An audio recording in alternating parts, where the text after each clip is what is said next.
RCF.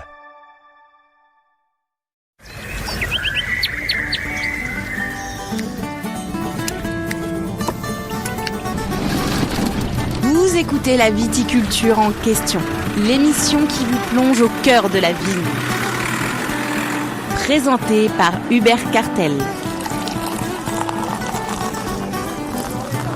Chaque semaine, cultivons ensemble l'avenir de nos terroirs. Bonjour à tous, bienvenue dans notre émission La viticulture en question et j'ai le plaisir d'accueillir Bertrand Trépeau. Bonjour Bertrand. Bonjour Hubert, bonjour à toutes et à tous. On en parle dans tous les domaines et je veux parler de l'intelligence artificielle. Peut-être qu'on devrait parler de la connaissance artificielle, mais le coup est parti.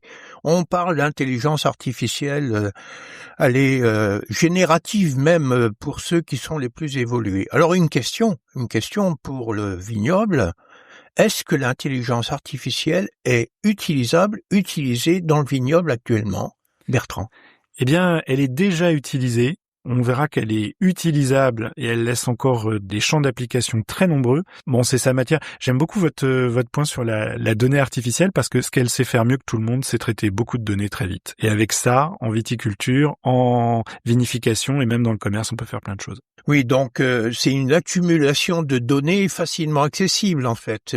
Pour l'instant, c'est surtout ça. Or, quand on est vigneron, et que on est préoccupé par l'état végétatif de sa vigne, en quoi cette IA pourrait être utile? L'IA, elle a une faculté de traiter beaucoup de données. On lui fournit de la donnée, certes, mais des données, tous nos smartphones, nos ordinateurs en sont pleins, des serveurs tout autour de la planète regorgent de données, c'est pas toujours très intéressante, mais on produit de la donnée plutôt stratégique aussi dans chacun de nos métiers. L'avantage de l'IA, c'est son traitement. Je vous prends un exemple très simple. En Champagne, on est en train, et on en avait parlé lors d'une précédente émission, de livrer une bataille pour la flavescence dorée. Le phylloxéra des temps modernes. Exactement. Et ce phylloxéra des temps modernes, il touche potentiellement l'ensemble des pieds de la Champagne, des pieds de vigne. Ça représente 3 milliards de pieds de vigne, la Champagne. Et donc, pour livrer cette bataille, ce qu'il faut qu'on fasse, c'est prospecter. Alors aujourd'hui, les prospections, elles sont faites par des hommes et des femmes qui ont suivi une formation sur Internet avec un petit tuto. La Chambre d'agriculture a fait quelque chose de très bien à ce sujet-là. Ensuite, c'est repris par les instances interprofessionnelles. Et donc le but, c'est de repérer les plants malades. Voilà. 2 critères. On peut les repérer par les feuilles et on peut les repérer par les couleurs du bois pour voir si le bois s'est bien outé. Et ensuite, c'est fait comme l'homme sait le faire. C'est-à-dire qu'à un moment, il se promène, il se fatigue, il pense à autre chose. Tiens, il reçoit un SMS en même temps qu'il prospecte et il répond au SMS et il continue. Et donc, il y a des loupés là-dedans. Puis, les symptômes, ils sont pas toujours aussi visibles les uns que les autres. L'avantage, et ce sur quoi travaille l'interprofession avec plusieurs entreprises, c'est de faire passer des drones qui, de manière très rapide, survoleraient le vignoble, ces millions de pieds dont on parlait, et de 3 milliards de pieds, et de prendre des photos pour regarder ensuite, traiter très vite par l'informatique, la couleur du feuillage, la couleur des bois, et savoir si des pieds sont suspects ou pas. Et donc, on arrive à identifier par la couleur si des plants sont malades. Mais ils peuvent être malades pour d'autres causes. Pour d'autres causes, mais on aura à nous ensuite de faire un prélèvement, ce qui est toujours le cas dans la flavescence dorée. Une fois qu'un pied est marqué, il y a un prélèvement, ça part en labo, on fait une analyse pour savoir si c'est la flavescence, du bois noir ou autre chose, une autre virose. Mais en tout cas, on pourrait avoir un taux de réussite bien plus précis, un peu comme avec un scanner géant si on allait chez le radiologue, de passer à la radiologie, le vignoble champenois tous les ans, pour relever sans erreur les pieds qui sont préoccupants. Alors ça, c'est un projet où il y a déjà des phases expérimentales. C'est en test. Donc on est en phase expérimentale. Exactement. Donc ça, c'est pour repérer les maladies. Est-ce qu'il y a d'autres domaines dans lesquels cette intelligence artificielle pourrait aider le vigneron? Alors, ce qu'on vient de dire sur la flavescence, on peut aussi imaginer, ça c'est en test, une rampe de traitement, c'est-à-dire l'endroit où vous avez les buses qui passent dans la vigne et qui s'ouvrent pour laisser passer un produit de traitement, qu'il soit à base de cuivre ou à base de produits de synthèse. Et là, c'est d'aller mettre des caméras sur les buses et que la caméra, elle, en fonction de ce qu'elle voit, elle décide d'ouvrir ou pas la buse. Et on ne traite que une feuille, un fruit, une partie de vigne sur lequel on a une inquiétude par rapport à la maladie. Ce serait une micro-prise de décision à la buse près, à la hauteur de vigne et à la grappe près, qu'aucun vigneron ne peut faire du haut de sa cabine de traitement quand il circule dans les vignes. Donc là, c'est un peu le rêve, c'est-à-dire ça serait du traitement par précision, Exactement. en fait, de précision. Ça vraiment, c'est un des aspects les plus réjouissants qu'on pourrait avoir pour les années qui viennent. Ça permettrait de réduire drastiquement les doses et d'arrêter d'essayer de baisser les doses moyennes, mais de baisser les doses quand on n'en a pas besoin. Ça n'a rien à voir. C'est complètement autre chose. Donc ça, c'est un autre domaine dans le végétal du vignoble. Est-ce qu'il y a d'autres applications aujourd'hui qu'on commence à mettre en œuvre? Le dernier que je vais vous prendre dans la vigne, c'est le tri des raisins. Ça fait déjà plusieurs années que c'est essayé par des maisons. C'est un tri optique avec une intelligence artificielle. C'est-à-dire qu'on va amener la caisse de raisins à la sortie de la vigne sur cette machine qui, elle, va prendre une photo, va en déduire un état sanitaire de la caisse en disant, bah là, je vois 3% de pourri, 2% de... Elle va classer et à partir de là, elle fait des lots. Et elle dit, bon, si je veux optimiser la qualité de ce qu'il y a dans le pressoir, il y a les lots A qui n'ont aucun problème, tout ça je les mets ensemble. Il y a les lots B où j'ai un peu plus de doute, je les mets ensemble pour qu'il n'y ait jamais un risque d'aller abîmer un lot correct avec un lot qui l'est moins. Là encore, avec une vitesse d'analyse de ces images, c'est d'objectiver et d'allotir au meilleur de la qualité tout ce qui rentrerait dans les pressoirs. D'accord. Donc, il y aurait, on imagine, de grands tabliers avec un système optique dessus et avec une séparation à un moment donné qui peut se faire mécaniquement au lieu de faire un tri manuel des raisins à la vendange. Tout à fait.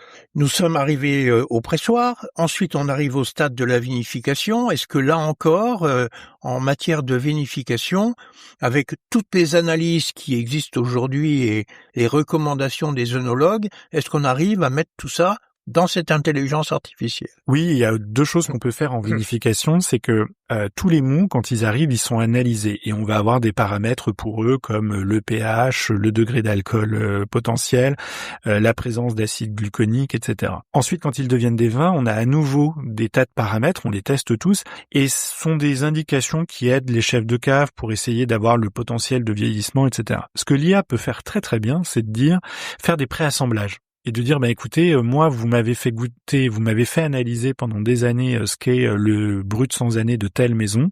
Je sais que son pH est à peu près de ça. Je sais que son assemblage typique, il est à peu près de ça. Selon ce que vous m'avez donné comme information sur les lots de cette année, moi, je vous recommande d'essayer de mélanger ça avec ça, de sortir les vins de réserve. Et elle a pas peur du nombre d'informations qu'on va lui donner. Et plus la maison est grande, plus la coopérative est grande, plus elle a des centaines, des milliers de cuves avec des paramètres différents et plus l'IA va permettre de gagner du temps en proposant des préassemblages.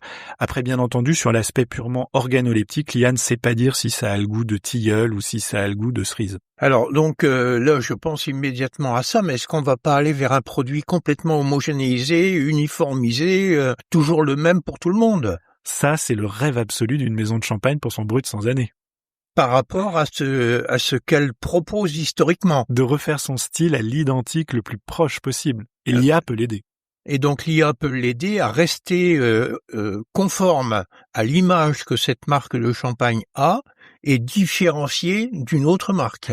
Pour rester fidèle à elle-même. Et ce que peut faire aussi l'IA, c'est d'aider à gérer sa cave. C'est-à-dire qu'une fois que l'IA elle a compris que le style d'un BSA d'une maison, ça avait tel profil, encore une fois très objectif, avec des pH, des taux d'acide, etc., on peut régulièrement lui permettre d'avoir les résultats d'analyse du stock. Et elle dit, tiens, ce lot-là qui a déjà 2 ans, il commence à ressembler plus vite que le lot 3 qui a pourtant 1 an de moins. Donc, il faudrait commencer par vendre le lot 2 avant du lot 3. Ça, ce sont aussi des conseils de gestion de cave sur des paramètres physico-chimiques, qu'on soit bien d'accord. Encore une fois, l'organoleptique, elle est pas capable de l'objectiver, pas encore en tout cas. Mais en d'autres termes, l'IA ne sait pas sentir, ne sait pas goûter. Non, c'est bien le problème dans la parfumerie, parce que on n'arrive pas à recréer des parfums complètement simplement avec l'informatique aujourd'hui. Il y a toujours un savoir-faire du nez, et dans le vin, je pense qu'on a encore de beaux jours devant nous là-dessus pour préserver un style. Donc l'IA, en fait, n'est utile que quand on peut observer, enregistrer et